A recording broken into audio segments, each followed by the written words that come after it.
देख रहे हैं प्राइम टीवी। मैं हूं आपके साथ प्रज्ञा तिवारी। वक्त हो चला है प्राइम डिबेट का। संसद का शीतकालीन सत्र आज से शुरू हो गया है। संसद की कार्यवाही शुरू होने से पहले एसआईआर और वोट चोरी के मुद्दे को लेकर जमकर हंगामा देखने को मिला। हालांकि इस बीच प्रधानमंत्री मोदी ने कार्यवाही शुरू होने से पहले विपक्ष के हंगामे को ड्रामा करार दिया। इसके साथ ही उन्होंने कहा कि राजनीति में नकारात्मकता कुछ काम आती होगी, लेकिन राष्ट्र निर्माण के लिए कुछ सकारात्मक सोच होनी चाहिए। वहीं पीएम मोदी ने बिहार के हार के बहाने विपक्ष को आड़े हाथों लेते हुए कहा कि बिहार की हार से सबक लेने वालों को अगर 10 साल तक की राजनीतिक चूक समझ नहीं आ रही तो प्रधानमंत्री मोदी उन्हें टिप्स देने के लिए तैयार हैं।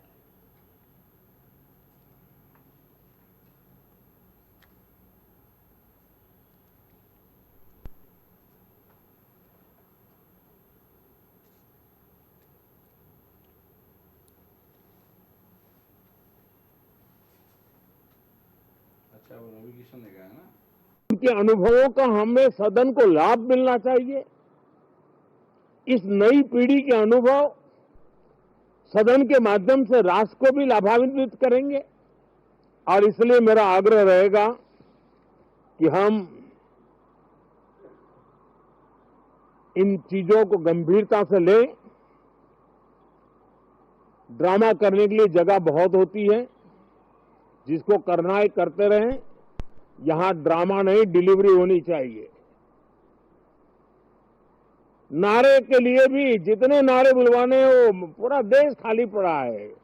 जहां पराजित होकर के आए वहां बोल चुके हो, जहां अभी पराजय के लिए जाने वाले हो वहां भी बोल दीजिए, लेकिन यहां तो नारे नहीं, नीति पर बल देना चाहिए और वो आपकी नीयत होनी चाहिए। साथियों, हो सकता है राजनीति में नेगेटिविटी कुछ काम आती होगी, लेकिन अल्टीमेटली नेशन बिल्डिंग के लिए कुछ सकारात्मक सोच भी होनी चाहिए। नेगेटिविटी को जरा अपनी मर्यादाओं में रख करके नेशन बिल्डिंग की तरफ ध्यान दें, ये मेरी अपेक्षा रहेगी। पिछले कुछ समय से हमारे सदन को या तो चुनावी का वार्मिंग अप के लिए उपयोग किया जा रहा है, या तो पराजय की बौखलाहट करने को निकालने के लिए उपयोग किया जा रहा है। अब मैंने देखा है कुछ प्रदेश ऐसे हैं कि सत्ता में रहने के बाद इतनी एंटी इनकम्बेंसी है कि वो वहां जनता में जा नहीं पा रहे हैं, वहां लोगों के बीच जाकर के अपनी बात बता नहीं पा रहे हैं, और इसलिए सारा गुस्सा या सदन में आकर के निकालते हैं और सदन को अपने उस राज्य की राजनीति के लिए इस्तेमाल करने की नई परंपरा को कुछ दलों ने जन्म दिया है। अब उन्होंने एक बार चिंतन करना चाहिए कि पिछले 10 साल से ये जो खेल खेल रहे हैं, देश स्वीकार नहीं कर रही है इन पद्धतियों को, तो अब थोड़ा बदलें, अपनी रणनीति बदलें। मैं टिप्स देने के लिए तैयार हूं उनको कैसे परफॉर्म करना चाहिए। विपक्ष भी अपना दायित्व निभाएं, चर्चा में ऐसे मुद्दे उठाएं, मजबूत मुद्दे उठाएं, पराजय की निराशा में से बाहर निकल करके आए। और दुर्भाग्य है कि एक आध दो दल तो ऐसे हैं जो पराजय भी नहीं पचा पाते। और मैं सोच रहा था बिहार के नतीजे इतना समय हो गया है तो अब थोड़ा समझ गए होंगे, लेकिन कल जो मैं बयानबाजी सुन रहा हूं उनकी, तो उसे लगता है कि पराजय ने उनको परेशान करके रखा है। लेकिन मेरा सभी दलों से आग्रह है कि शीतकालीन सत्र में पराजय की बौखलाहट को मैदान नहीं बनना चाहिए और ये शीतकालीन सत्र विजय के अहंकार में भी परिवर्तित नहीं होना चाहिए। बहुत ही संतुलित तरीके से जिम्मेवारी के साथ जनप्रतिनिधि के रूप में देश की जनता का हमसे जो हमें दायित्व दिया है और हमसे जो अपेक्षाएं हैं उसको संभालते हुए हम आगे के लिए सोचें। तो वहीं सदन में लगातार विपक्ष वोट चोरी और एसआईआर का मुद्दा लेकर जमकर हंगामा करता हुआ नजर आया। प्रधानमंत्री के बयान पर जमकर जो है विपक्ष ने पलटवार भी किया है।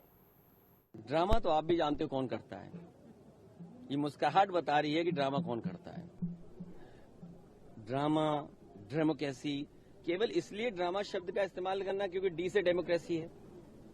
हम ये चाहते हैं कि सिंसियरिटी से काम हो एसआईआर पे और कोई भी मतदाता छूटे नहीं। जो ये जान जा रही है ये भी ड्रामा है क्या?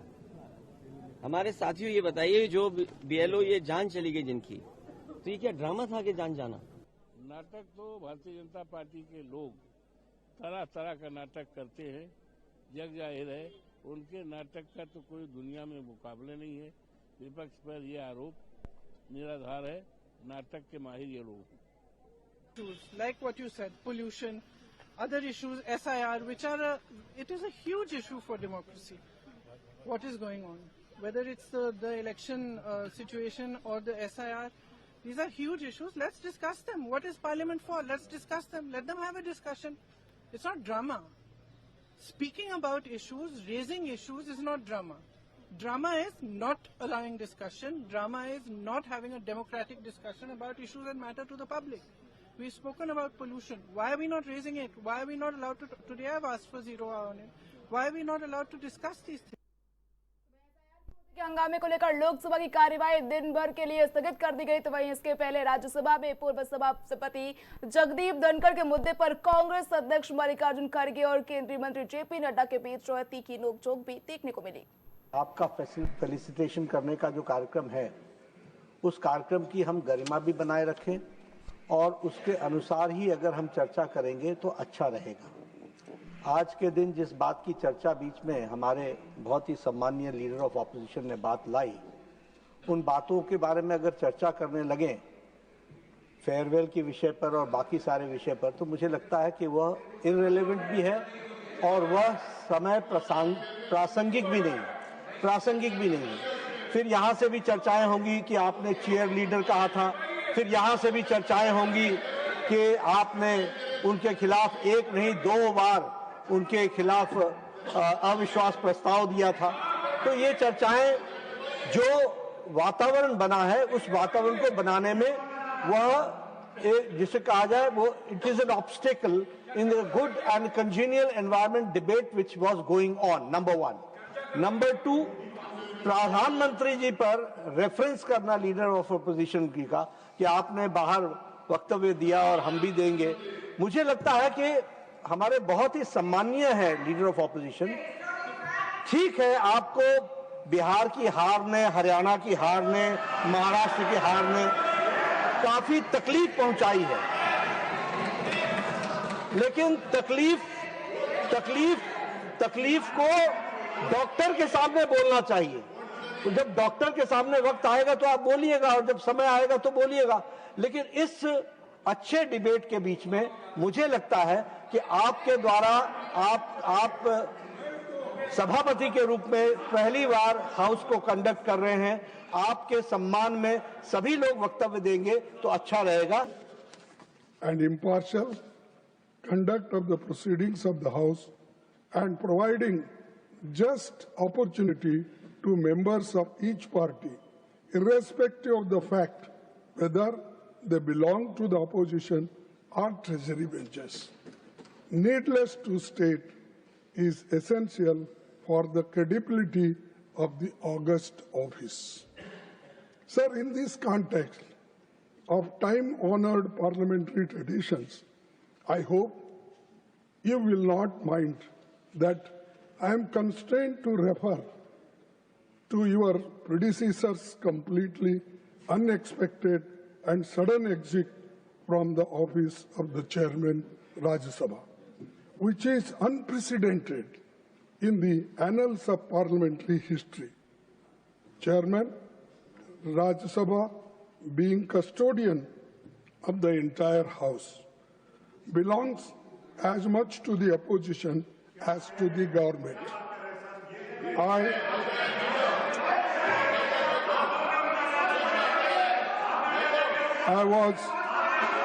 was disheartened that the House did not get. Please आप बैठे प्लीज आप बैठ sir I will look into it I will look into it I will look into it please आप बैठिए प्लीज आप बैठिए Rajya Sabha I looked into it. of Please, the आप बैठिए। entire House belongs as much to the opposition as to the government. Please I was आप बैठिए I look into disheartened. It I was disheartened Please, that आप the बैठिए। House did not get an opportunity to bid him a farewell. Regardless, I wish him, on behalf of the entire opposition, a very healthy life. सवाल कई सारे कि विपक्ष शीतकालीन सत्र को लेकर कितना गंभीर है, तो वही एसआईआर के मुद्दे को लेकर भी कई सारे सवाल है कि विपक्ष की ओर से उठाया जा रहा है एसआईआर का मुद्दा, क्या इस पर सरकार जवाब देगी? अगर जवाब देगी तो कब देगी? इस पर चर्चा करने के लिए हमारे साथ कुछ मेहमान मौजूद है। सबसे पहले विवेक पांडे जी सपा से हैं, विकास पांडे जी बीजेपी से, आप सभी का प्राइम टीवी में स्वागत है। विकास अग्नहरी कांग्रेस से हैं, विनय तिवारी वरिष्ठ पत्रकार, आप सभी का प्राइम टीवी में बहुत बहुत स्वागत है। सबसे पहले मैं विवेक पांडे जी के पास आना चाहूंगी। सत्ता पक्ष की ओर से कहा जा रहा है ड्रामा मत करिए, डिलीवरी कीजिए, क्या कुछ कहेंगे? देखिए, मंच पर उपस्थित सभी सम्मानित पैनलिस्टों को पहले तो प्रणाम, और बहुत ही ज्वलंत विषय आज आपने उठाया है, क्योंकि इस विषय का सीधा सीधा जो संदेश है वो देश के लोकतंत्र पे मुझे लगता है कि सीधा प्रभावित करेगा लोकतंत्र की व्यवस्थाओं को। और जिस प्रकार की भाषा और जिस प्रकार का नैरेटिव आज सेट करने का प्रयास किया गया, ये देख करके स्थिति हास्यप्रद लगती है कि हम तो चलिए हारे, ये तो जीत करके भी हताश दिखाई दे रहे थे। मुझे लगता है कि अगर विपक्ष किसी मुद्दे पे चर्चा करना चाहता है जो कि इस देश का आंतरिक विषय है, आंतरिक विषयों से संबंधित है, तो मुझे लगता है कि इस पर सत्ता पक्ष को बैठ करके उस पर चर्चा करनी चाहिए थी। अब आप किसी संवैधानिक नियम का हवाला दे करके ऐसी चर्चा से बचने का प्रयास कर रहे हैं जिस संवैधानिक संस्था के कानून और नियम ही उस संसद में बनाए गए हैं। सबसे बड़ी बात देखिए, चुनाव की पारदर्शिता या चुनाव आयोग के एसआईआर को लेकर के अगर विपक्ष चर्चा करना चाहता है और आप ये कहते हैं कि ये संवैधानिक संस्था है, इसकी उपबंधों पे संविधान में चर्चा नहीं हो सकती, तो मैं ये पूछना चाहूंगा पहले इस मंच से कि क्या संविधान ने चुनाव आयोग के लिए कानूनी व्याख्याएं परिभाषित की हैं या चुनाव आयोग की कानूनी व्याख्याएं हमारे देश के बाहर किसी अन्य संस्थाओं ने तैयार की हैं? भाई, अगर संविधान की कोई भी व्यवस्था, संवैधानिक व्यवस्था अगर बात की जाए, चुनाव आयोग की कोई भी संवैधानिक व्यवस्था उसी संसद, इस देश के सबसे बड़े लोकतंत्र के मंदिर से चयनित होती हैं, तो उसकी चर्चा कहाँ होगी? उसकी चर्चा क्या देश के बाहर होगी? ये एक सबसे बड़ा सोचनीय विषय है जिस पर की सरकार पीछे भाग रही है। दूसरी बात, हमने एक चर्चा का विषय और उठाने का प्रयास किया था, क्योंकि ये चर्चा नहीं हुई तो वो विषय आया नहीं, लेकिन उस पर भी सरकार ने पहले ही हाथ खड़े कर दिए हैं। दिल्ली ब्लास्ट को लेकर नेशनल सिक्योरिटी पे आप चर्चा क्यों नहीं करना चाहते? नेशनल सिक्योरिटी बिल सेस आप लेके आना चाह रहे हो। सेस का मतलब वो पैसा जो अवैध रूप से आपके मेरे जो मंच पे बैठे सम्मानित लोग हैं, हमारे भाजपा के मित्र विकास भाई, सभी के जेबों पे लगाया जाएगा। लेकिन सेस का कोई भी पैसा केंद्र सरकार राज्य को देने के लिए बाध्य नहीं है। पहली बात, सेस का अतिरिक्त चार्ज, जैसे 100 रुपए की मूल्य की वस्तु पे अगर 25 रुपए सेस लगता है तो वो 125 रुपए का मूल्य हो जाएगा सीधे सीधे। और सेस लगाने का सबसे बड़ा एक व्यवस्था की इसका वो समझिएगा, सेस के पैसे का इस्तेमाल आप किस उद्देश्य के लिए कर रहे हैं इसका भी कोई सार्वजनिक जानकारी देने का कहीं प्रावधान नहीं है। सेस के पैसे को आप जिस लक्ष्य के लिए आपने सेस का पैसा जमा किया या एकत्रित किया, उसको आपको कहीं सार्वजनिक शो नहीं करना है, उसके ऊपर कोई आरटीआई प्रतिबंधित नहीं है, उसके ऊपर आप कोई सवाल सरकार से नहीं पूछ सकते।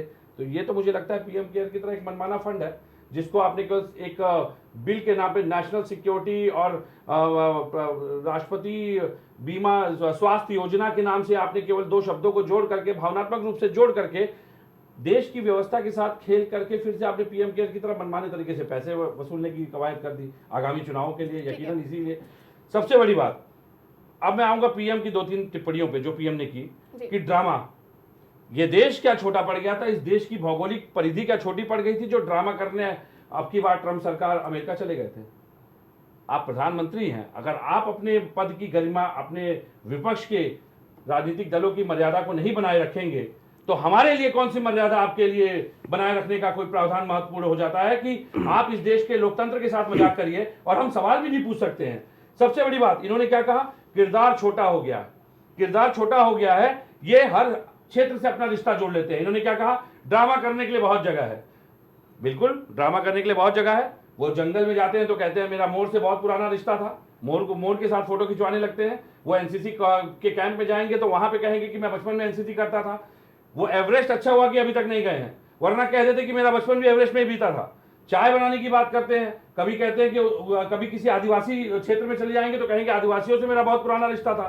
तो इस तरह की ड्रामेबाजी प्रधानमंत्री जी आप करते हैं, विपक्ष नहीं करता है। विपक्ष गंभीर सवाल पे, इस देश की जनता से जुड़े हुए मुद्दों पे सवाल करना चाहता है और आप पहली बार, चूंकि मुझे लगता है कोई विदेशी यात्रा इनकी संयोजित नहीं थी पहले से, इस वजह से ये फंस गए हैं, जवाब देने से भाग रहे हैं। ठीक है, विकास जी का जवाब सुनते हैं। विकास जी, विपक्ष कह रहा है कि वो ड्रामा नहीं कर रहे, मुद्दों को उठाना ड्रामा नहीं होता है, क्या कुछ कहेंगे इस पर? प्रज्ञा जी, मैं चाहूंगा कि विकास भाई बात पूरी करें अपनी, उससे पहले जो चूंकि ये मुद्दा बहुत गंभीर है। डिलीवरी की एक बात आई थी, डिलीवर करने के लिए इस देश में प्रधानमंत्री जी ने क्या डिलीवर किया? आईएमएफ ने आज हमारी रेटिंग सी ग्रेड में रख दी, हमको सी ग्रेड में उठा करके रख दिया गया, भारत की अर्थव्यवस्था को। आईएमएफ की कड़ी टिप्पणी है कि ये जो पूरी सरकार है, ये सरकार आंकड़ों में हेराफेरी कर रही है।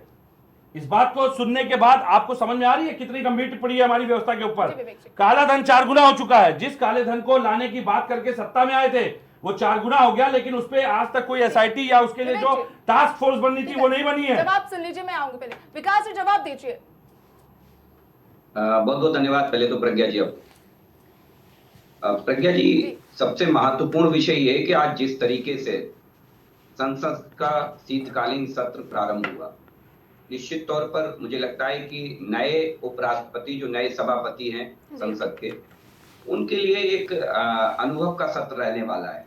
और मुझे लगता है कि चाहे विपक्षी दल हो चाहे सरकार हो, ये भी चाहेगी कि उनका अनुभव अच्छा जाए इस सत्र के लिए, और यही प्रयास मुझे लगता है विपक्ष के साथियों को भी करना चाहिए।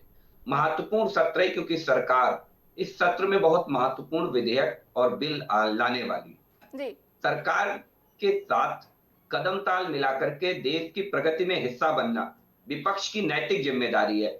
लेकिन अब ये विपक्ष को तय करना है कि केवल अपने राजनीतिक एजेंडे के लिए सत्रों का इस्तेमाल करना है, राजनीतिक लाभ लेने के लिए सत्र का इस्तेमाल करना है, या वास्तव में विपक्ष ये चाहता है कि ये सत्र उपयोगी साबित हो, जैसे कि पूर्ववर्ती सत्र नहीं रहे उतना उपयोगी। मुझे लगता है कि विपक्ष को चाहिए कि इस पर महत्वपूर्ण विषयों पर चर्चा में प्रतिभाग करे। और बार बार अभी मैं समाजवादी पार्टी के साथी को अपने सुन रहा था, उन्होंने माननीय प्रधानमंत्री को लेकर के तमाम कटाक्ष किए, एनसीसी कैडेट का हवाला दिया, तमाम से कटाक्ष किए। लेकिन मुझे लगता है कि जो माननीय प्रधानमंत्री जी के विषय में आपको जानना चाहिए, वो पेशे से स्वयंसेवक और प्रचारक रहे हैं। एक प्रचारक का जीवन गली गली, गांव गांव, शहर शहर भटकने का जीवन होता है। उन्होंने गली गली और गांव गांव इस देश को जिया है। और मुझे लगता है कि जब गांव गांव, गली गली आप इस देश को जिएंगे तो आप तमाम लोगों से अपना रिश्ता बना पाएंगे। महलों में पैदा हुए लोग, सोने की चम्मच लेकर के पैदा हुए लोग, प्रज्ञा जी, लगता है आपको कि वो किसी से रिश्ता जोड़ पाएंगे? क्यों रिश्ता जोड़ पाएंगे भाई? वो तो एडमिना से रिश्ता जोड़ सकते थे भाई। और रिश्ता जोड़ने के लिए आपको भारत को समझना पड़ेगा, इंडिया को नहीं समझना पड़ेगा। इंडिया को समझने वाले लोगों से रिश्ता नहीं जोड़ सकते। एक गरीब के घर में बैठ करके चाय पीने से उस गरीब को गर्व की अनुभूति कराने वाला प्रधानमंत्री भारत की जनता ने महसूस किया है आज बहुत दिनों बाद। ये मुझे लगता है कि इनके चश्मे से देखेंगे आप प्रज्ञा जी, नहीं दिखेगा। महत्वपूर्ण विषय ये है कि संसद के शीतकालीन सत्र को निर्विवाद रूप से, निर्विघ्न रूप से सारे दलों की नैतिक जिम्मेदारी है, क्योंकि संसद लोकतंत्र का मंदिर है और इस मंदिर के लिए सारे भक्त बराबर हैं, चाहे भारतीय जनता पार्टी हो, समाजवादी पार्टी हो, कांग्रेस पार्टी हो। अपना अपना सकारात्मक योगदान दीजिए, क्योंकि सकारात्मक योगदान जब आप देंगे, देखिए माननीय प्रधानमंत्री जी ने बहुत अच्छी बात कही, और मुझे लगता है उन्होंने कहा कि जब उन्होंने अपने संबोधन में कहा प्रज्ञा जी कि बहुत से ऐसे हमारे युवा साथी हैं, विभिन्न दलों में हैं, उन्हें अपनी प्रतिभा को, अपने क्षेत्र की बातों को रखने का समय और उचित अवसर नहीं मिल पाता है। उन्होंने ये नहीं कहा कि केवल भारतीय जनता पार्टी है, कांग्रेस पार्टी है, समाजवादी पार्टी, उन्होंने सारे युवाओं के लिए विषय छोड़ा और मुझे लगता है बहुत मार्मिक विषय है। हमारे युवा साथी हैं विवेक जी, हमारे युवा साथी हैं विकास अग्रणी जी, ये भी इस बात को समझेंगे कि उन युवाओं को आगे लाने के लिए माननीय प्रधानमंत्री जी ने एक पहल की प्रज्ञा जी, और इस पहल को मुझे लगता है सकारात्मक दृष्टि से आगे लेके जाना चाहिए। ठीक है विकास जी, अग्रहरि जी उन्होंने कहा है कि प्रधानमंत्री मोदी ने कि बीते चुनाव और बिहार में जो चुनाव हुए उसमें हार की बौखलाहट नजर आ रही कांग्रेस में साफ साफ, उन्हें कुछ टिप्स लेने चाहिए प्रधानमंत्री मोदी से, क्या कुछ कहेंगे? प्रज्ञा जी, प्रधानमंत्री जी ने आज कहा है कि मौसम का मजा लीजिए, तो फिलहाल मैं मौसम का मजा लेने का प्रयास कर रहा हूं, लेकिन चूंकि हवा साफ नहीं है इस देश में पोल्यूशन बहुत ज़्यादा हो गया है, तो मैं सही तरीके से सांस नहीं ले पा रहा हूं। प्रधानमंत्री जी की पहली जिम्मेदारी तो ये होनी चाहिए कि हमारे लिए एक साफ हवा मुहैया कराएं, और जब उसके लिए हम सदन में चर्चा चाहते हैं तो प्रधानमंत्री जी आए बाएं साए बोल करके निकल जाते हैं, उस पर बात भी नहीं करते हैं। तो मैं मास्क लगाने का प्रयास कर रहा हूँ कि मैं अब, चूँकि हवा बिल्कुल भी खराब है इस देश की, तो आपके लिए भी सुझाव है कि मास्क वगैरह लगा करके रखिए। बाकी सुप्रीम कोर्ट ने आज एक टिप्पणी की है, भारतीय जनता पार्टी को उस पर सोचना चाहिए कि लॉकडाउन जब लगा था तो आसमान पूरा साफ हो गया था, परालियां तब भी जल रही थी, आसमान लेकिन साफ था, पूरी तरीके से प्रदूषण मुक्त हो चुका था देश में कहीं कोई समस्या नहीं थी। और आज प्रधानमंत्री जी ने जिस तरीके से ड्रामा वाली बात कही, तो ड्रामा तो स्वयं प्रधानमंत्री जी कहते हैं। अभी हमारे भारतीय जनता पार्टी के मित्र ने कहा कि वो एडमिना को भी ले आए। अरे भाई, पहले तो ये देखो ना कि जो आपका नैतिक कर्तव्य होता है परिवार, आप परिवार के प्रति कितना जो है अपनी डिलीवरी दे पाए हैं, परिवार के प्रति क्या आपने किया है। परिवार के प्रति जब आपका दायित्व निभाने का समय था तो आप बता रहे थे कि चाय पी करके गर्व महसूस करवा रहे थे। पता नहीं कौन सा व्यक्ति होता है जो चाय पीने के बाद गर्व महसूस करता है। पांडे जी भी बैठे हैं, मैं तो कभी नहीं कहूंगा कि मैं, पांडे जी कल को प्राइम मिनिस्टर भी हो जाए, मैं कभी नहीं कहूंगा कि मुझे आपके साथ चाय पीते हुए गर्व महसूस हुआ। गर्व महसूस होने के कई कारण होते हैं। व्यक्ति जब चीजें उस हिसाब से डिलीवर करता है तब इंसान को समझ में आता है। रह गई बात, आज जैसे आया कि उपराष्ट्रपति जी आए हैं सदन में, उनका स्वागत किया जाए, जेपी नड्डा जी ने कहा आज और कोई बात ना की जाए, तो मैं ये सीधा फंडा मेरा एकदम क्लियर है कि प्रधानमंत्री जी जिस तरीके से सदन में आते हैं उनका भी तो जवाबदेही होता है विपक्ष के प्रति। प्रधानमंत्री विपक्ष की जो मांगे हैं कि हम एसआईआर पे बात करना चाहते हैं जी, हम सेफ्टी पे बात करना चाहते हैं, हम बम ब्लास्ट हुआ दिल्ली में हम उस पर चर्चा चाहते हैं, आप हर एक चीज को इग्नोर कर देते हो, आप हर एक चीज को से हट जाते हो। तो कुल मिलाकर के जो लोग भारतीय जनता पार्टी के ब्रेन वॉश हो चुके हैं उनको किसी चीज से समस्या नहीं है, उनको सब इस देश में हरा हरा दिख रहा है, लेकिन आम आदमी जो है वो समस्या से पीड़ित है। और जब हम उसकी बात करते हैं तो प्रधानमंत्री कह देते हैं कि हम ड्रामा कर रहे हैं। अरे भाई, ड्रामा तो आप कर रहे हैं ना, ड्रामा तो इस देश की लोकतंत्र पे मजाक है। ड्रामा है कि इस देश का प्रधानमंत्री 12वें साल में बैठा हुआ है और एक भी प्रेस कॉन्फ्रेंस नहीं किया है। एक भी लोकतांत्रिक देश के लिए यह शर्म की बात है, धब्बा है इस देश के लोकतंत्र पे। मैं कह रहा हूं विश्व में कोई भी लोकतंत्र ऐसा नहीं है जहां पर प्रेस कॉन्फ्रेंस ना होती हो। आप भी जर्नलिस्ट हैं, आप भी पत्रकार हैं, आपको पता होगा क्या डर है प्रधानमंत्री को इस देश में ओपन मीडिया के बीच में आने में। विदेशों में भी जाते हैं, अमेरिका वगैरह में भी जाते हैं, वहां पर एक सिंगल टिप्पणी करके, एक सिंगल सवाल जवाब लेकर के, क्योंकि वहां पे नियम है, कोई भी व्यक्ति आएगा प्रेस कॉन्फ्रेंस करनी पड़ेगी, एक जवाब देते हैं उसके बाद निकल लेते हैं। इस तरह की चीजें जो प्रधानमंत्री बड़ी बड़ी बातें करते हैं उनको बड़ी बड़ी बातें ना करके धरातल पे चीजों को करना चाहिए। विनय जी, क्या मसला है कि सदन में जो है खूब पैसा खर्च किया, 1 मिनट की कार्यवाही में 2.5 लाख रुपए जो खर्च किए जाते हैं, इसके बावजूद भी है सत्ता पक्ष विपक्ष सदन में एक भी मुद्दे पर बातचीत नहीं कर पाती। इसके पीछे समाधान क्या है? क्योंकि नियम के परे तो बातचीत नहीं हो पा रही। अगर नियम की बात करें, कोई भी मुद्दा आता है, विपक्ष हो पक्ष हो, दोनों हंगामे को जोड़ देते हैं। देखिए प्रज्ञा जी, ऐसा नहीं है, मंशा बहुत मायने रखती है जी, कि सदन चलाना है कि नहीं चलाना है। वो सत्ता पक्ष हो या विपक्ष हो, वो दोनों, ऐसा नहीं है शीतकालीन जो सत्र शुरू हो रहा है या जो भी सत्र शुरू होते हैं जी, उससे पहले सर्वदलीय बैठक होती है जी, बिल्कुल। और सर्वदलीय बैठक में वो कौन से मुद्दे रखे जाएंगे, सरकार ही बताती कौन से विधेयक आएंगे जी, हम कौन से विधेयक हम इसमें रखेंगे। और सर्वसम्मति से वो एक सूची तैयार होती है कि इस सत्र में इन सब चीज़ों पे कार्रवाई होगी, इन सब पे बहस होगी। ये तो खानापूर्ति हो जाती है। देखिए, मंशा सदन चलाने की अगर है तो कितने भी विरोध हों जी, ठीक। अब देखो यहाँ पे क्या है, डिबेट करने की एक मंशा है, तो यहाँ भाजपा के भी लोग बैठे हुए हैं, समाजवादी के भी लोग बैठे हैं, आपस में बहस करेंगे। लेकिन अगर मंशा ना हो तो यहाँ पर भी उत्पात मचेगा, यहाँ पे भी डिबेट सही से नहीं हो पाएगी। वो दोनों पक्षों को देखना चाहिए। राजनीतिक पार्टियां हैं, वो अपने अपने हिसाब से बातें रखती हैं। उनका सिंपल सा चीज़ है, आधा ग्लास अगर भरा है पानी का तो कोई कहेगा भरा है, कोई कहेगा खाली है। उसका नतीजा तो एक ही है, परिणाम एक ही है कि जितना जल है उतना ही है। लेकिन जनता का पैसा इसमें खर्च हो रहा है ना, तो जनता के मुद्दे नहीं सुलझ रहे हैं, बहसबाजी में ही सदन की कार्यवाही खत्म हो जा रही है। ये तो जनता को देखना है। वो जनता भी देखिए, जनता इस चीज़ के लिए कोई ऐसा नहीं कि वो कहीं दूर निकल जाएगी। जनता जैसे लोगों को चुन के भेज रही है उस तरीके से सदन चल रहा है। ऐसा नहीं है ऐसे ही सदन हमेशा चलता था, पहले भी सदन चलते थे, पहले पक्ष और विपक्ष बैठता था जी। ये कोई इस समय की बात नहीं है, पिछले कई वर्षों से अगर देखें तो करीब 10-15 साल से जो सरकार हैं वो अपने मन मर्जी से सदन चलाते हैं ज़्यादातर। ऐसा नहीं है कि एनडीए कर रही है 10 साल से जी। ये यूपीए के भी सेकंड जो यूपीए 2 था उसमें भी और यदा कांग्रेस सरकार की अगर बात करें, हम पिछली सरकार की बात करते हैं तो वहाँ पे भी सदन को बंद कर दिया गया था जब आंध्र प्रदेश का विभाजन हो रहा था जी। दरवाजे बंद कर दिए गए थे क्योंकि मेजॉरिटी उतनी वहाँ पे नहीं थी, जितने सदस्य बाहर थे अंदर नहीं ला दिया। सरकार यहाँ पे भी पिछले 2-3 साल से वही चीज़ कर रही है। अभी बहस चलेगी सत्र के आखिरी के 2-3 दिन में, विपक्ष हंगामा करे या ना करे, सरकार को जो पॉलिसियां लानी होंगी, जिन पे कानून बनाने होंगे वो करा लेंगे हंगामे में। इससे नुकसान कहीं ना कहीं जनता का हो रहा है, हम लोगों का हो रहा है।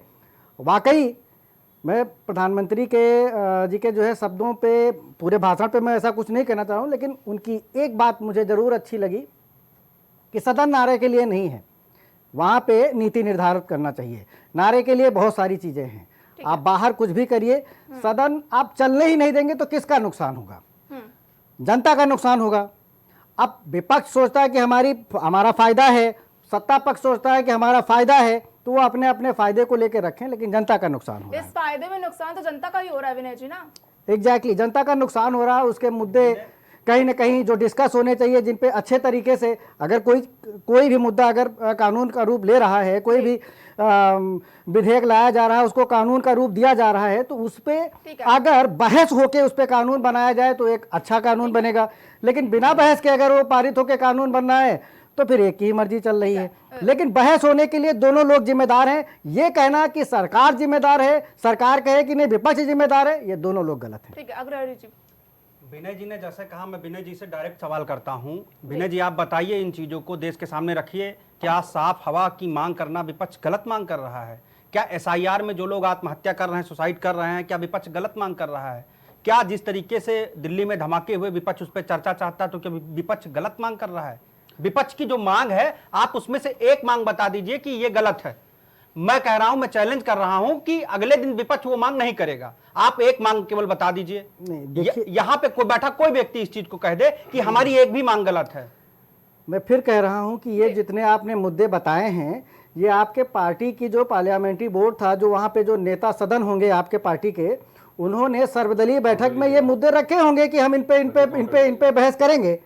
अब सरकार की तरफ से वहां पे जवाब भी मिला होगा। आप बताइए ना, आप भी एक जिम्मेदार नागरिक है, क्या आप नहीं चाहते कि इन मुद्दों पे देश में डिस्कस हो? क्यों नहीं, यही मुद्दे नहीं, इसके अलावा भी अगर कोई मुद्दे हैं तो और कोई अगर मुद्दा लेके आता है तो उस पर बहस होना चाहिए। लेकिन जो भी कॉमन मिनिमम प्रोग्राम बनता है वो सर्वदलीय बैठक में बनता है। हो सकता है आपके सदस्य ने वो चीजें वहां पे रखे होंगे। आपकी बात आ गई।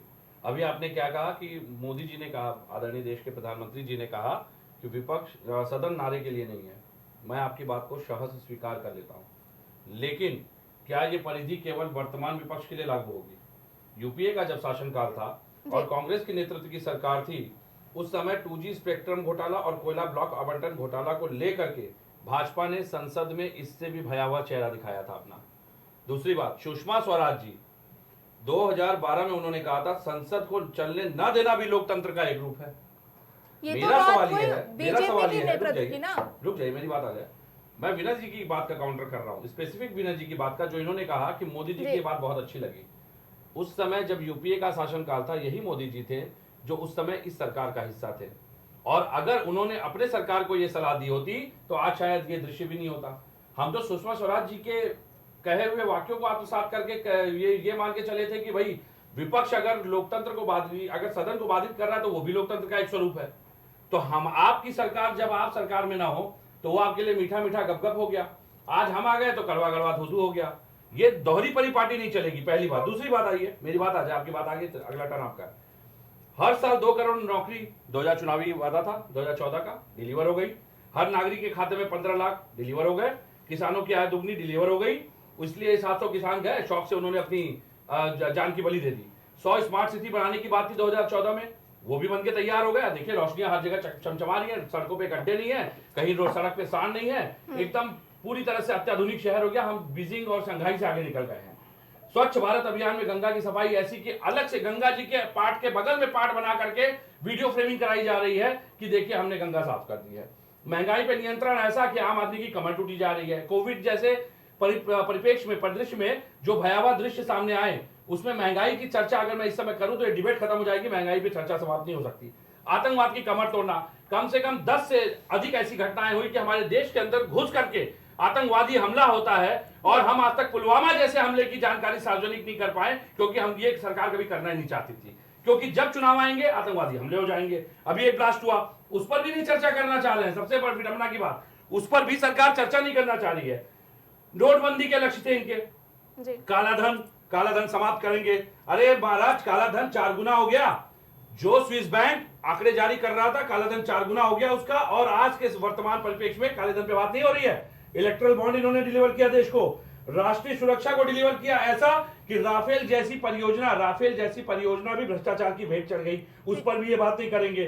चुनावी बॉन्ड का घोटाला देश के सामने ही है, और अब ये नया सेस लेके आना चाहते हैं, नेशनल सिक्योरिटी बिल लाना चाहते हैं, है ना। मेरा कहना है आप सब लेके आइए, लेकिन जवाब कौन देगा? सत्ता में कौन है? हम जाए ट्रम्प से जवाब लेकर के आए, उसी ट्रम्प से जिसकी सरकार बनवाने आप गए थे, और आज वो देश के ऊपर टैरिफ पे टैरिफ थोप रहा है।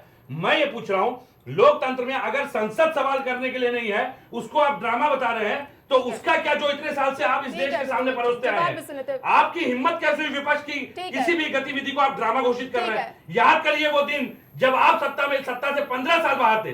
15 साल भाजपा सत्ता से बाहर रही, और उस 15 साल में भाजपा ने जो किया, हमने कभी उसको ड्रामा नहीं कहा। कभी की सत्ता ने, यूपीए सरकार ने उसको ड्रामा नहीं कहा। विकास पांडे जी, आप पर लगातार आरोप लगाए जा रहे हैं कि ड्रामा करार दिया, जो मुद्दे उठाए जा रहे हैं उसको आपने ड्रामा करार दिया है, लेकिन सत्ता पक्ष की जिम्मेदारी होती है कि सदन जो है बेहतरीन तरीके से रहे, हर मुद्दे जो है उठाए जाए, विपक्ष की ओर से कोऑर्डिनेशन जो होता है, मैनेजमेंट जो करना होता है सत्ता पक्ष करना होता है। क्या आखिर चूक हो जा रही सत्ता पक्ष की, जो विपक्ष की मांगे पूरी नहीं हो रही है? यही तो मांग है कि SIR जैसे मुद्दों पर चर्चा की जाए। देखिए, नंबर 1, SIR जैसे मुद्दे पर किरण रिजिजू जी ने सर्वदलीय बैठक में भी ये कहा, और उसके बाद पत्रकारों की वार्ता में भी स्पष्ट कहा। और मुझे लगता है कई बार ये चीजें होती, जैसे नेशनल सिक्योरिटी बिल की बात की, या तमाम जो बिल सरकार इस शीतकालीन सत्र में लेके आने वाली है, अरे भाई उन पर चर्चा करिए ना। जब आप हंगामा करके सदन से बहिर्गमन कर जाएंगे प्रज्ञा जी, तो उन पर चर्चा कौन करेगा भाई? देश को ये लगे कि आप सकारात्मक विपक्ष की भूमिका निभा रहे हैं, आप चर्चा करना चाह रहे हैं, चर्चा करिए, बताइए कि नहीं इस बिल में ये खामी है, ये होना चाहिए, नहीं इस बिल को इस तरीके से करिए, इसमें ये हम संशोधन कर सकते हैं, बताइए, क्या बुराई है भाई?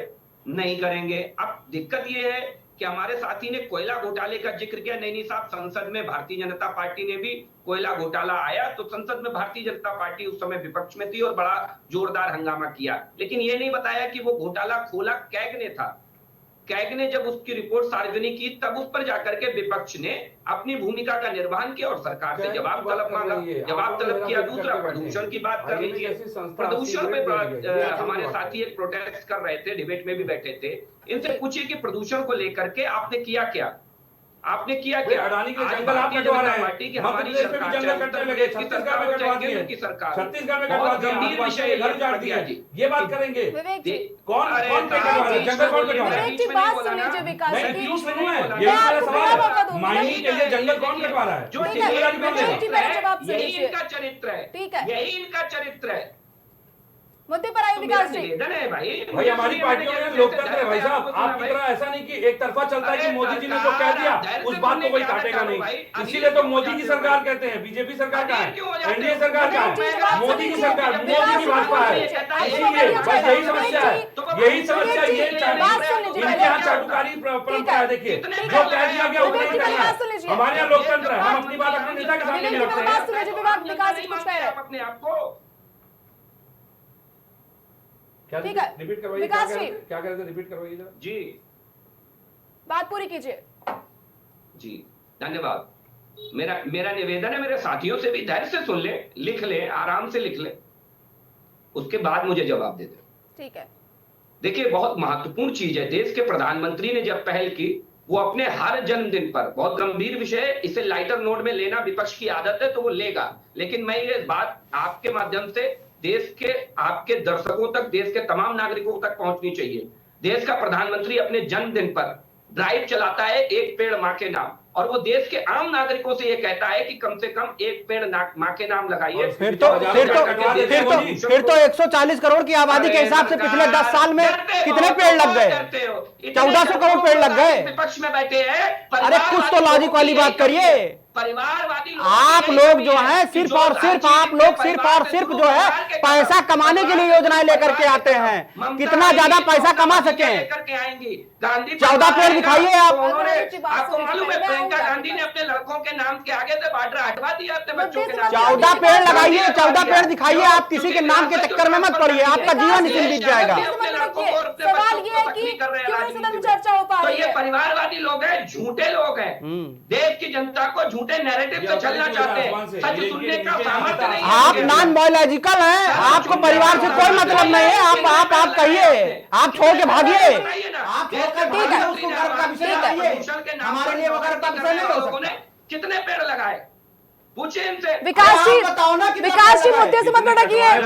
विकास जी, अडानी जी के लिए कितने जंगल कटवा दिए वो बता दीजिए। विकास जी, माँ के नाम पे एक पेड़ दिखा करके उसके पीछे पेड़ जंगलों को काटने के बिल पास करते हैं ये लोग। पहले बात सुन लीजिए। कोई चीज है तो वो जनता है। विकास जी, मुद्दे से मत भटकिए। सवाल ये है कि कोऑर्डिनेशन में कहां चूक हो जा रही है सत्ता पक्ष से? प्रदूषण का मुद्दा आपकी डिबेट में ये चुनाव आयोग पे बात क्यों नहीं करना चाहते? ये बताइए विवेक जी, विकास जी पे बात क्यों नहीं करना चाहते? विकास जी आप बताइए, आप इस देश को बताइए कि प्रदूषण कब फैला? बात होगी ना तो आप इस हमाम तक नंगे, सारा पता लगेगा आपको। पांडे जी आप बताइए। विकास जी, विकास जी पहले शब्दों की मर्यादा रखिए, शब्दों को, शब्दों की मर्यादा रखिए डिबेट में, ऐसी चर्चा नहीं हो पाएगी। इन्होंने कैसे वर्ड यूज कर दिया, सत्ता में बैठे कुछ भी बोल विवेक जी, देंगे। विकास जी शब्दों की मर्यादा रखिए। आपके विकास आरएसएस जी, में कोई विवेक पार्टी जी चलती होगी, अभी ठीक आपके है। आरएसएस के कार्यकर्ता ने ठीक है। आरोप लगाया था कि उसके साथ क्या हुआ था। ठीक है विवेक जी, नंगापन दिखाई देता है। विवेक कैसे जी शब्दों की बात मर्यादा है? रखिए। भाई ये बोल कैसे रहे हैं? चर्चा ऐसे नहीं हो पाएगी, इस तरह के शब्दों का प्रयोग करेंगे चर्चा नहीं हो पाएगी ऐसे। इसलिए करते हैं आप। यहाँ ठीक स्टूडियो है। में करिए ना डिबेट आकर के। विनय तिवारी जी, मैं आपके पास आना चाहूंगी। ठीक है विवेक पांडे जी, पता चल जाएगा, आइए ना। विवेक पांडे जी, सामने बैठ के चर्चा, सामने फेस टू फेस चर्चा करिए ना विकास विवेक पांडे जी। जी, छोड़िए, ठीक है, नहीं है ये। ठीक है विकास जी, इससे नहीं हो पाएगा। विकास जी, विवेक जी, मैंने इनके दिमाग से वासना का ठीक है। भूत उतरेगा तब तो नंगे ठीक के है। अलावा कुछ दिखेगा, जवाब तब सुन तो लिया कुछ मैंने। बहस करेंगे ये। विवेक इनके जी, आप दिमाग शांत से हो जाइए। जब वासना का भूत उतरेगा, इनके ठीक है। शब्दों को देख विनय लीजिए, तिवारी सत्ता में जी, है, कहाँ ये सत्ता में है। विवेक जी, हमने मुद्दे की बात उठाई, विवेक जी, ये डिबेट कहाँ ले गए? विवेक जी पहले एक सवाल था प्रज्ञा जी, एसआईआर पे चर्चा क्यों नहीं चाहते? बस इसका विवेक जवाब जी, दीजिए। विकास जी, परिवार पे चले गए, परिवार पे चले गए। पहले आप क्या शांत हो लावारिस जाइए। होते हैं क्या लोग? लोग विवेक लावारिस होते हैं जी, क्या? लोग आसमान विकास से जी, गिरते हैं शब्दों की क्या? मर्यादा नहीं, ये रखिए। परिवार विनय का जी नाम के पास कैसे आ गया? परिवार परिवार का नाम कैसे आ गया? म्यूट करवा परिवार का दूंगी। नाम कैसे है? वही तो पूछ रहा हूँ ना। ठीक है। बायोलॉजिकल क्या विनय तिवारी अनुसंधान जी, करके पैदा हुए हैं क्या भाजपा विनय में तिवारी लोग? जी, सवाल ये भाजपा है के कि लोग लगातार अनुसंधान से जो पैदा है, होते हैं क्या? मैं अगर मानसून सत्र की बात करूं तो लोकसभा में 29% प्रोडक्टिविटी हुई है, राज्यसभा में 34% थी। तो क्या चूक हो जा रही है जो लगातार जनता का पैसा बर्बाद किया जा रहा है और मुद्दों पर जो है बातचीत नहीं हो पा रही है? प्रज्ञा जी मैं इस पे आऊँ उससे पहले मैं पांडे जी का, उन्होंने हमसे कुछ सवाल किए थे। सवाल मैंने आपका जवाब दिया था। नहीं, हमसे आपने कुछ पूछा भी था कि दो चीज़ें उसमें थी।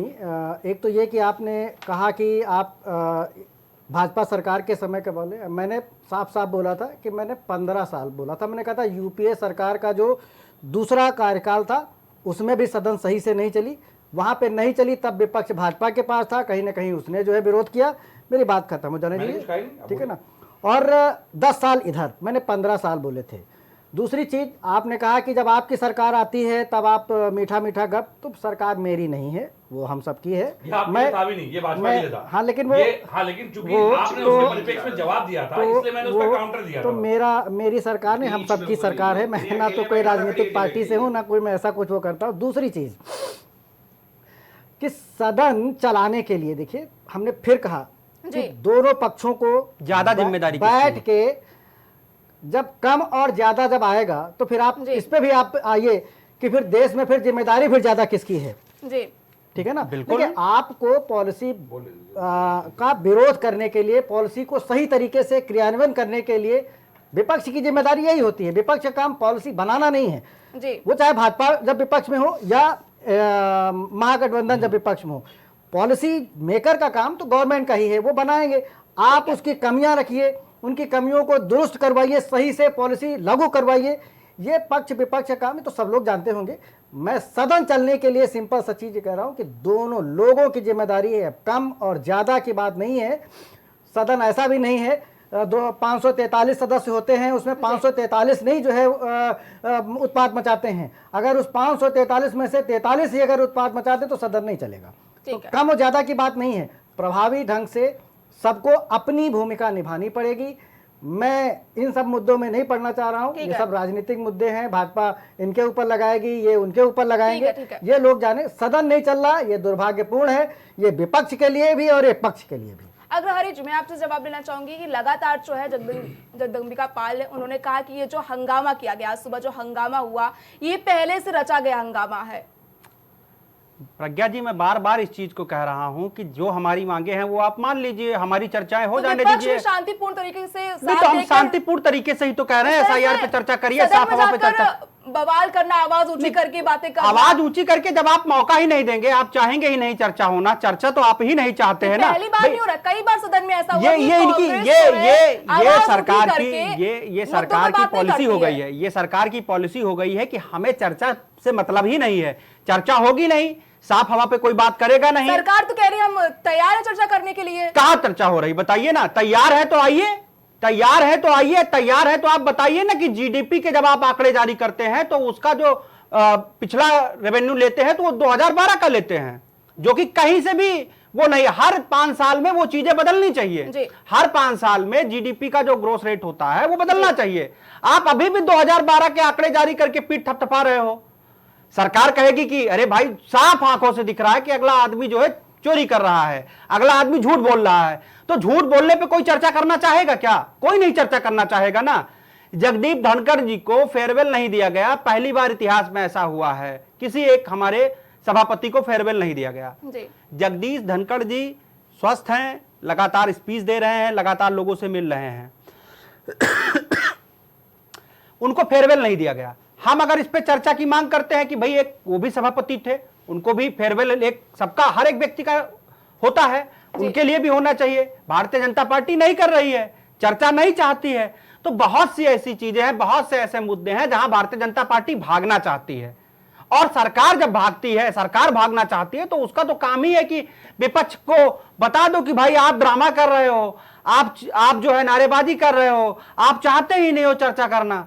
भाई हम कह रहे हैं ना कि हमारे जो ये मुद्दे हैं चर्चा कर लीजिए, उसके बाद जो आपके मुद्दे हैं उस पर भी हम चर्चा कर लेते हैं। फिर आप बताइए ना कि कौन भाग रहा है चर्चा से। हम तो चाहते ही है चर्चा करना। बम ब्लास्ट दिल्ली में हो जा रहा है, अभी तक कुछ पता नहीं चला कौन थे, कहां के थे, कुछ नहीं पता चल रहा है।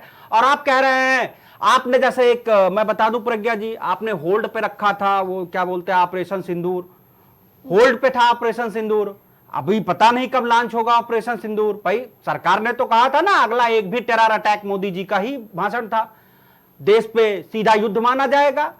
मोदी जी पता नहीं कहां जो है क्या कर रहे हैं, कुछ समझ में ही नहीं आ रहा है देश की जनता को।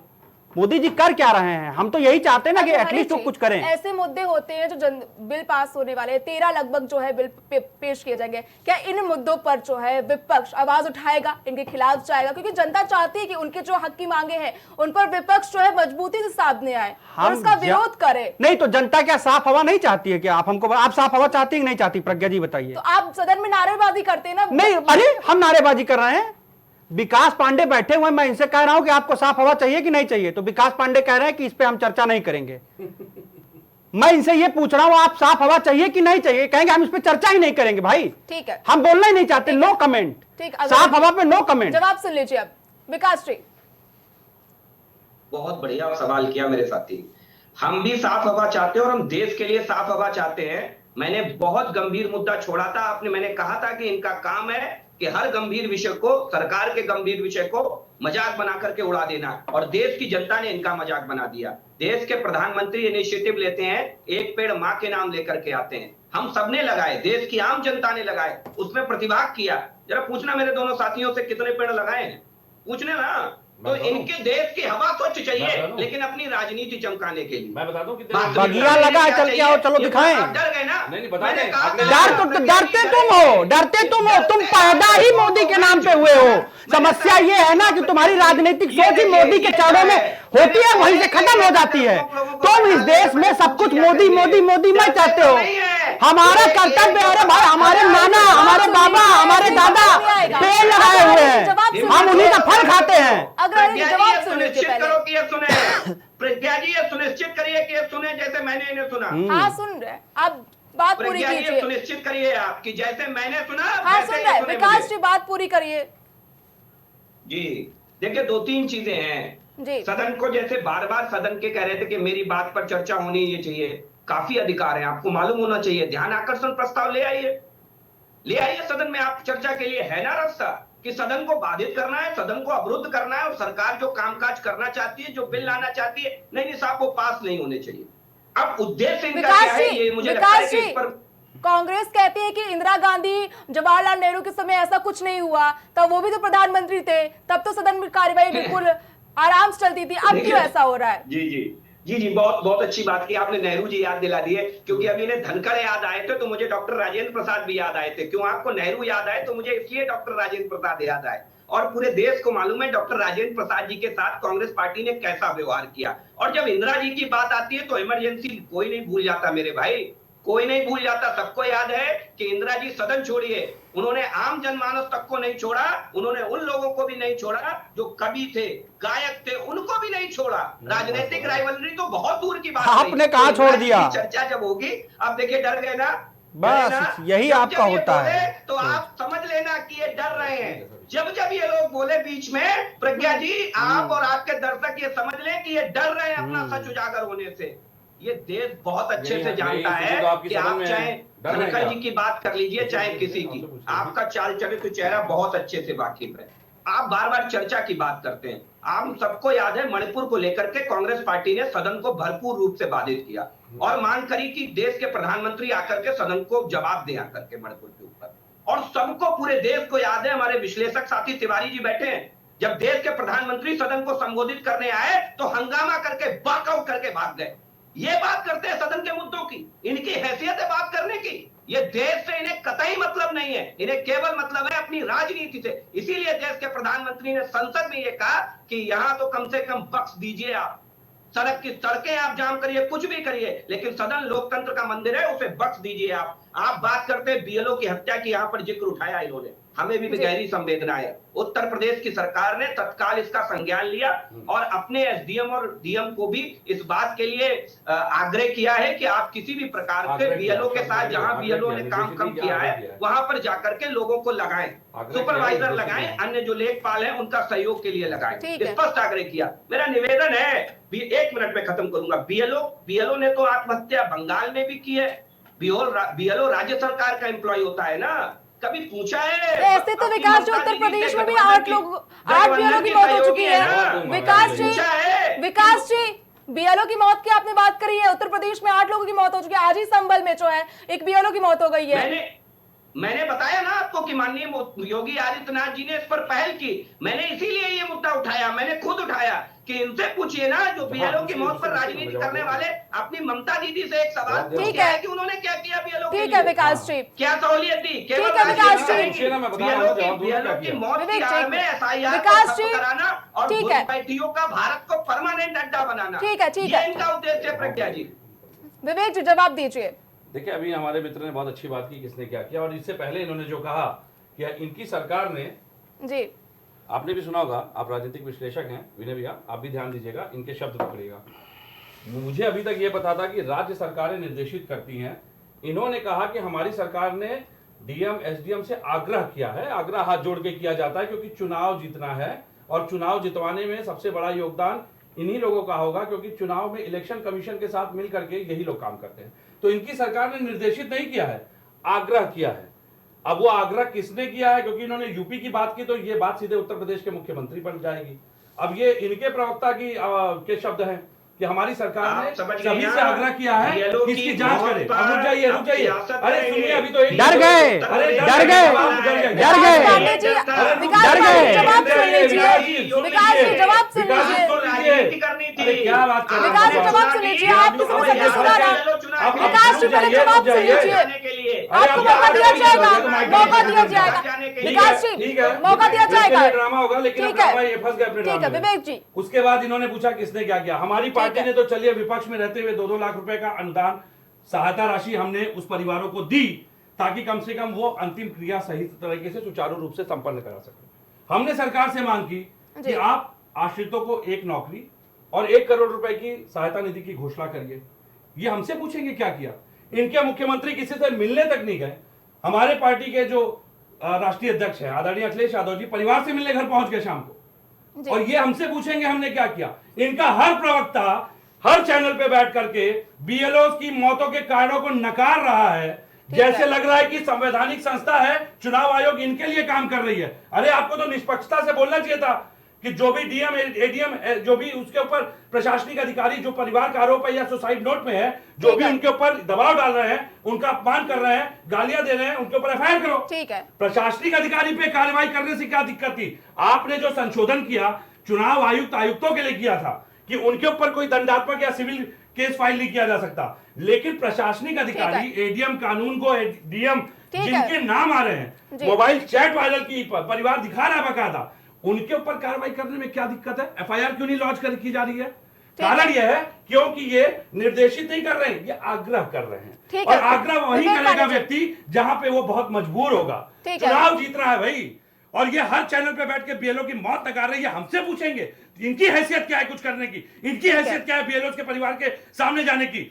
विकास पांडे को चुनौती देता हूं, मेरे साथ चले एक बीएलओ के परिवार के सामने। यही गोंडा मैं आखिरी सवाल लेना चाहूंगी विनय तिवारी जी से, मैं आखिरी सवाल लेना चाहूंगी। ठीक है विवेक पांडे जी, सवाल पूछ ले। विवेक पांडे जी, विनय तिवारी जी लगातार जो है मुद्दों पर बहस हो रही है, एसआईआर पर बहस हो रही है कि लगातार जो है बीएलओ की मौतें हो रही है, लेकिन इसके पीछे दिग्विजय सिंह का एक बयान भी सामने आया है कि 2003 में भी एसआईआर की प्रक्रिया कराई गई है। तब तो ऐसा कुछ नहीं था, कुछ साल दिए गए एसआईआर की प्रक्रिया कराने के, इतनी जल्दबाजी क्यों की जा रही है सरकार की तरफ से।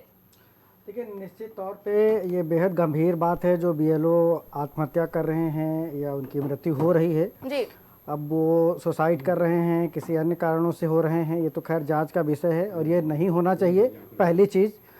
और दूसरी चीज़ कहीं ना कहीं निर्वाचन आयोग को ये भी ध्यान में रखना जरूर चाहिए था कि जो बड़े प्रदेश हैं जहाँ पे अभी चुनाव, पश्चिम बंगाल में 1 महीने का समय है, चलिए ठीक है क्योंकि वहाँ पे जल्दी चुनाव होने वाले हैं, लेकिन उत्तर प्रदेश जैसे जो बड़े प्रदेश हैं वहाँ पे 1 महीने का समय नहीं हुआ, उसको कुछ ज़्यादा समय देना चाहिए था क्योंकि बड़ा प्रदेश है, पॉपुलेशन ज़्यादा है, और यहाँ पे एसआईआर फॉर्म फिल करके सबमिट कराने के लिए हमें लगता है निर्वाचन आयोग को जो है ज़्यादा समय देना चाहिए था।